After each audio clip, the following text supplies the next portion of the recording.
Chapter 29. The Sabbath. The Sabbath assigned to the world of loyalty. From the pillar of cloud Jesus spake unto Moses, saying, Speak thou also unto the children of Israel, saying, Verily my Sabbaths ye shall keep, for it is a sign between me and you throughout your generations, that ye may know that I am the Lord that doth sanctify you. Exodus 31:12 and 13. The Sabbath is a pledge given by God to man, a sign of the relation existing between the Creator and His created beings. By observing the memorial of the creation of the world in 6 days, and the rest of the Creator on the 7th day, by keeping the Sabbath holy according to His directions, the Israelites were to declare to the world their loyalty to the only true and living God, the Sovereign of the universe.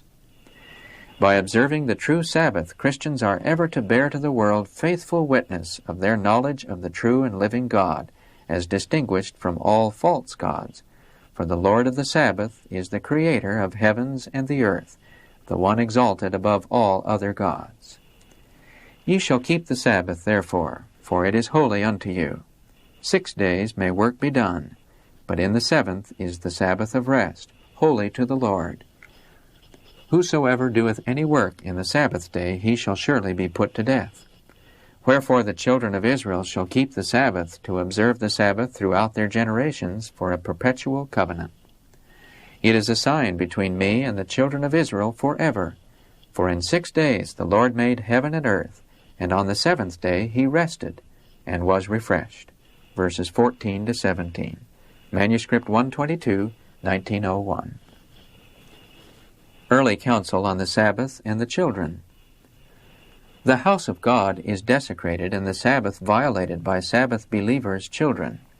They run about the house, play, talk, and manifest their evil tempers in the very meetings where the saints have met together to glorify God and to worship Him in the beauty of holiness. The place that should be holy, where a holy stillness should reign, and where there should be perfect order, neatness, and humility, is made to be a perfect Babylon, and a place where confusion, disorder, and untidiness reign. This is enough to shut out God from our assemblies and cause His wrath to be kindled, that He will not be pleased to go out with the armies of Israel to battle against our enemies. God would not give the victory in the meeting. The enemies of our faith triumphed. God was displeased. His anger is kindled that His house should be made like Babylon. Above everything, take care of your children upon the Sabbath.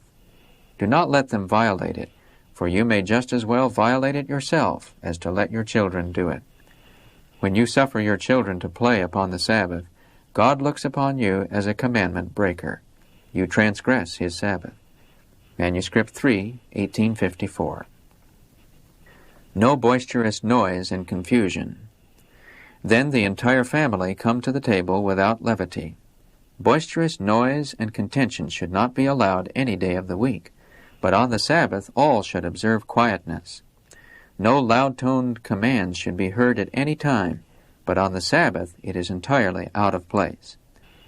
This is God's holy day, the day He has set apart to commemorate His creative works, a day He has sanctified and hallowed.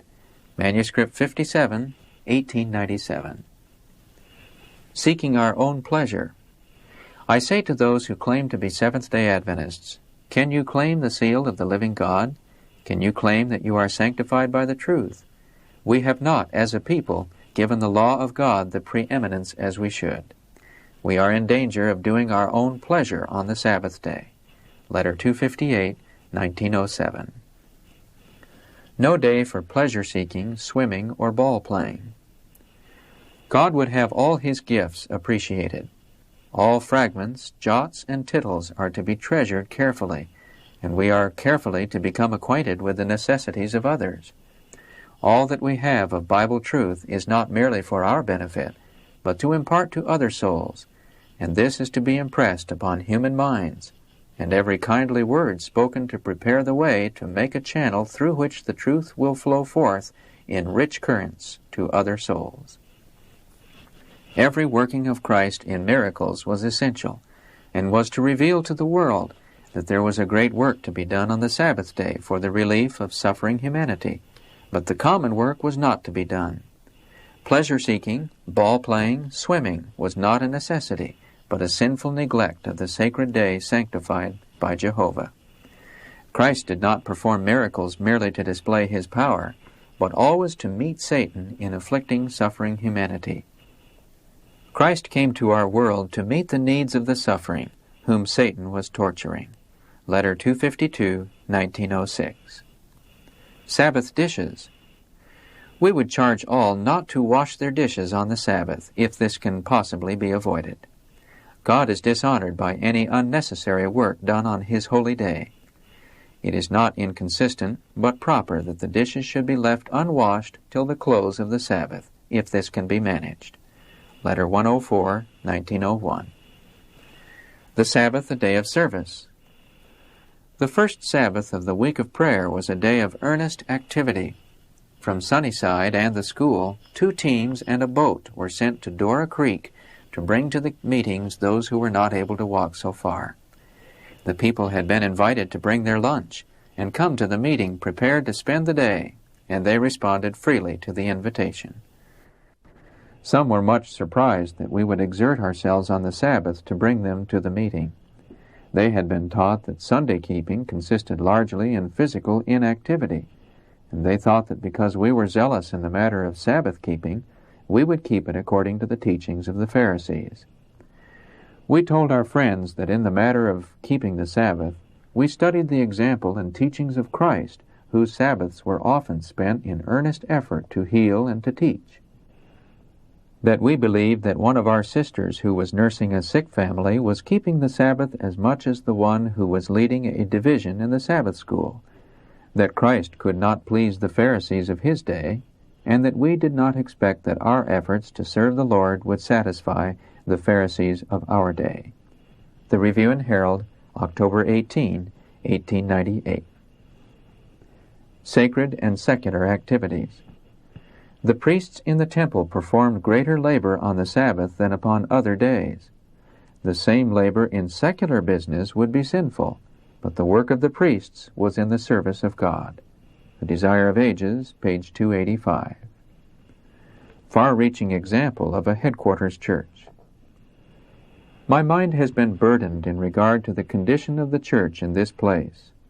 There was much need of exalting the standard in this place in many respects before a correct and saving influence could go forth to other places.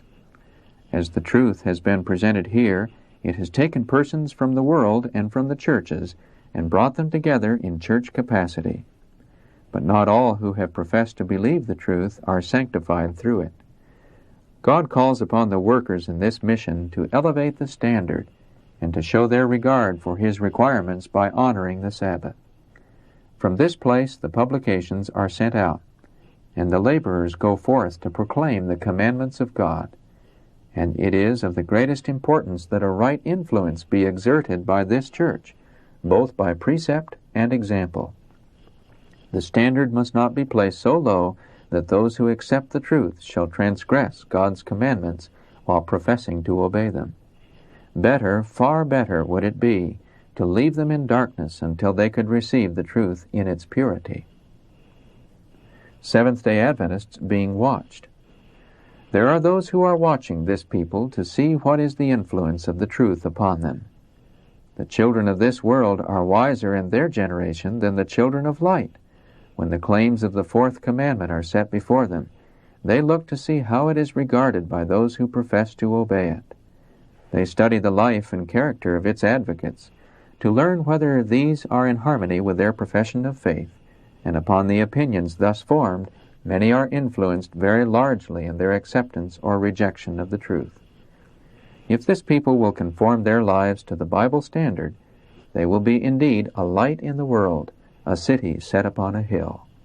Manuscript 3, 1885. The importance and glory of the Sabbath.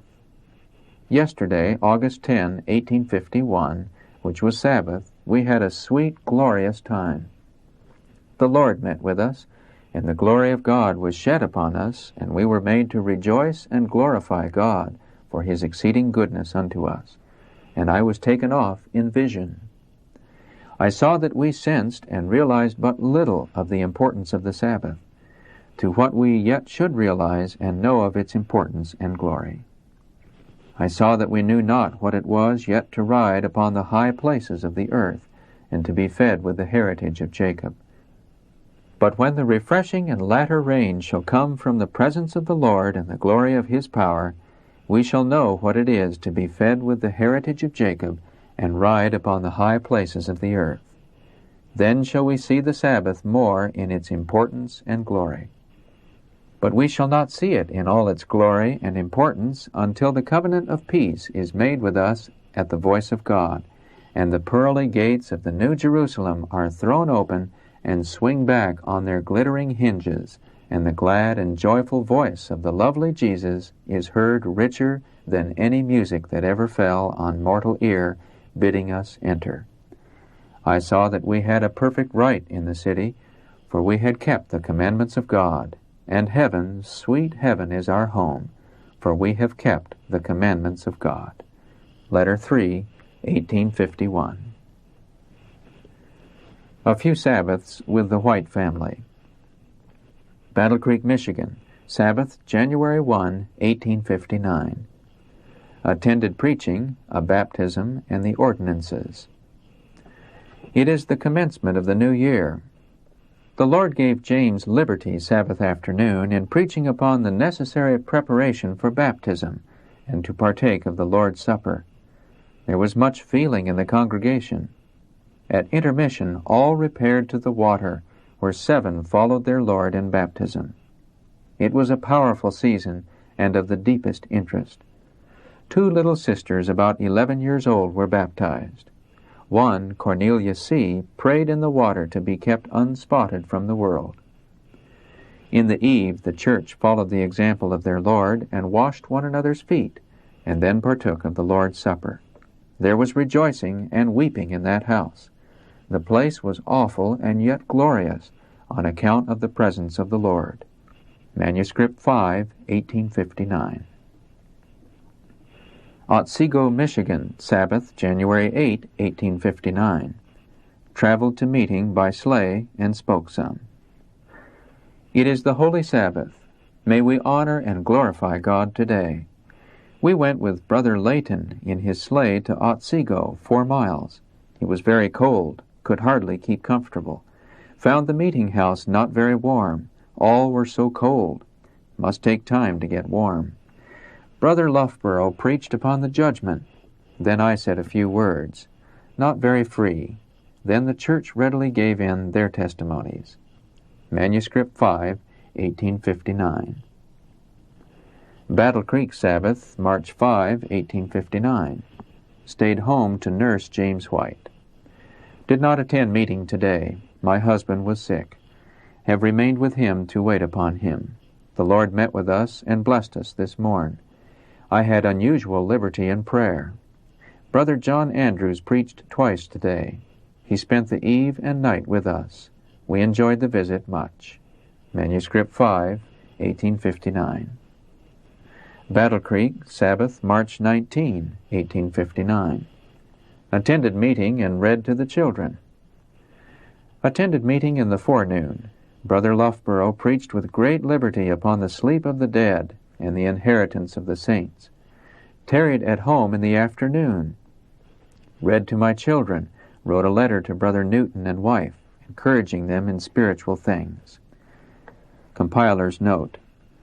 Adelia Patton, for several years an assistant in the White Home in Battle Creek, in her narrative of the life, experience, and last illness of Henry N. White, who died in December 1863, made the following statement in regard to Ellen White's dealing with her children.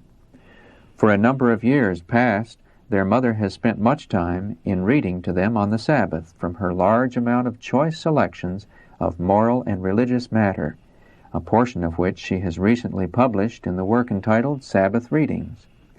Reading to them before they could readily read themselves gave them a love for useful reading, and they have spent many leisure hours, especially the Sabbath hours, when not at Sabbath school and meeting, in perusing good books, with which they were well supplied. Appeal to Youth, page 19. In the evening, attended meeting for communion and washing feet. Was not as free as I wished to be on such occasions. Manuscript 5, 1859. Convis, Michigan, Sabbath, April 9, 1859. Watched and ministered at Convis. Rose early and rode about 12 miles to Convis to meet with the saints there. The ride was refreshing. Called at Brother Brackett's. They accompanied us to the place of meeting about 2 miles distant from his house. A little company of Sabbath keepers were collected in a large, commodious schoolhouse. James had great freedom speaking to the people. I said a few words. Meeting held until about 2 o'clock. Nearly all bore testimony to the truth. After supper, as the hours of holy time were closing, we had a refreshing season of prayer. James talked with the children before bowing to pray. Manuscript 6, 1859. Battle Creek, Sabbath, April 23, 1859. Attended meeting and entertained company. Sister Brackett, Sister Lane, and her daughter Sister Scott and Sister Smith came from Convis to the meeting at Battle Creek. They took dinner at our house.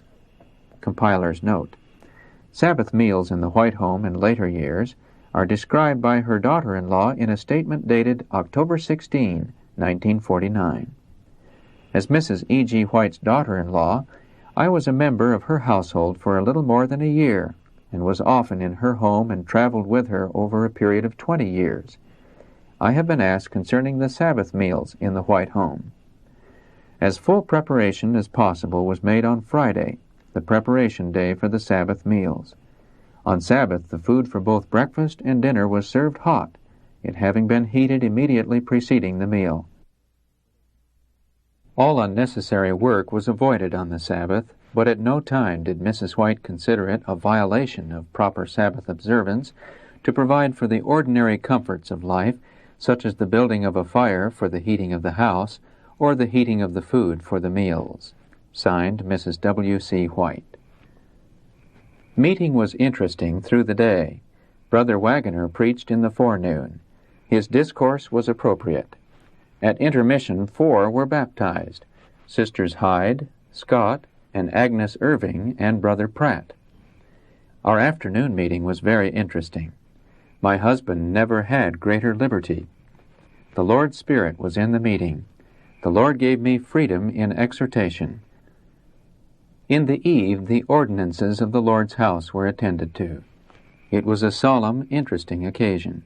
I was unable to attend, being much exhausted. Manuscript 6, 1859. Denver, Sabbath, July 20, 1872.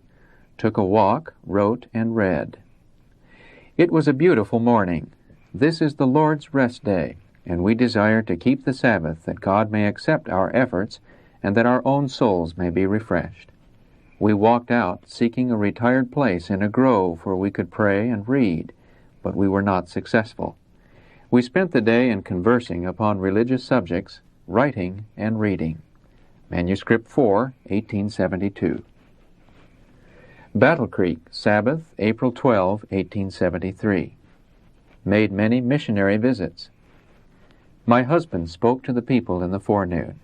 I remained at home because I did not feel able to attend. In the afternoon, I attended meeting.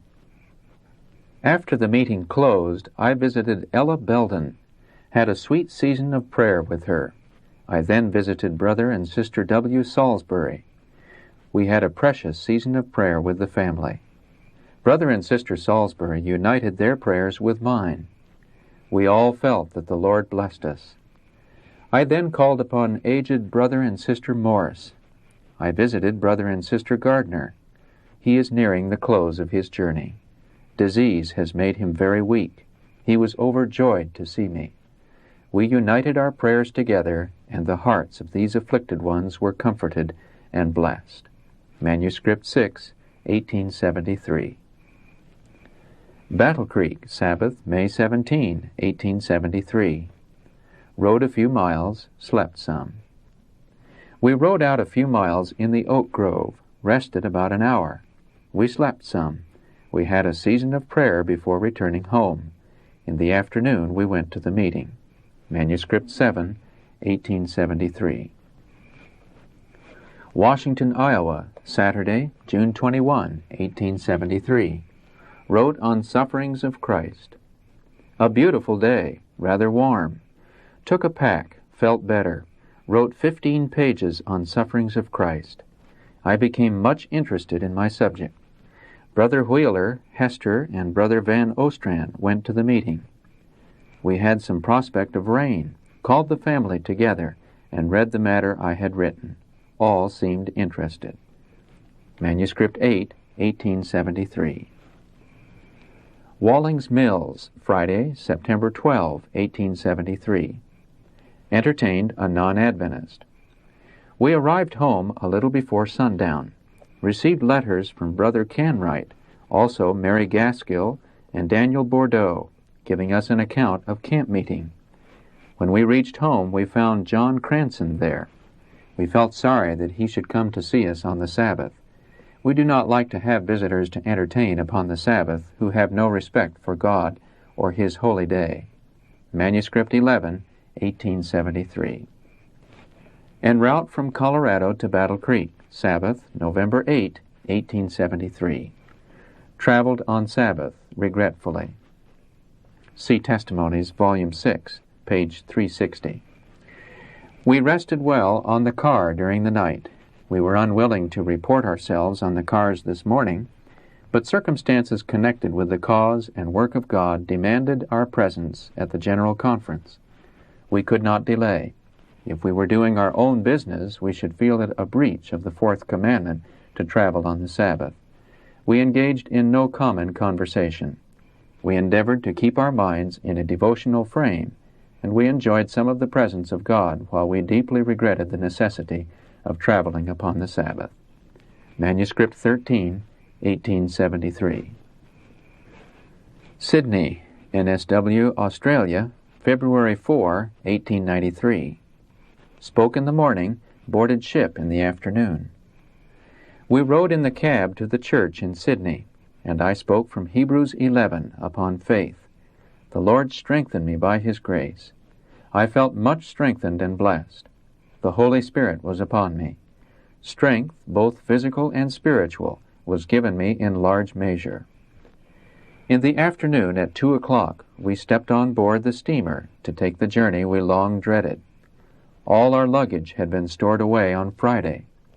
We dislike very much to travel on the Sabbath, but the work must be done in giving the message to the world, and we can keep our minds and hearts uplifted to God and can hide in Jesus. When we cannot control these matters, we must leave all with our Heavenly Father. If our trust be in God, He will help us. Manuscript 76, 1893.